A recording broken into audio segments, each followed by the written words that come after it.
If you have an extractor fan which has stopped working, or you just need to clean it and you need to remove it, so first thing you will need to do is to remove this plastic cover.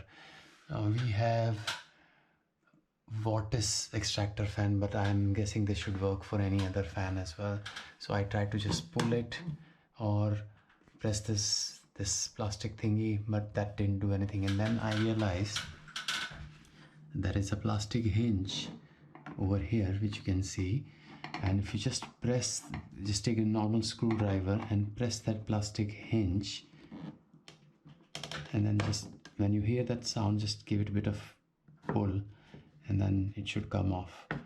So, and this is the hinge that you can see, it moves in and out a bit, and that's what is holding it. So if I just close it again, that sound means that it is locked in place, and you just push this one till you hear that sound and then just pull it. The cover should come off, and you should have access to these 4 screws with which you can remove the fan.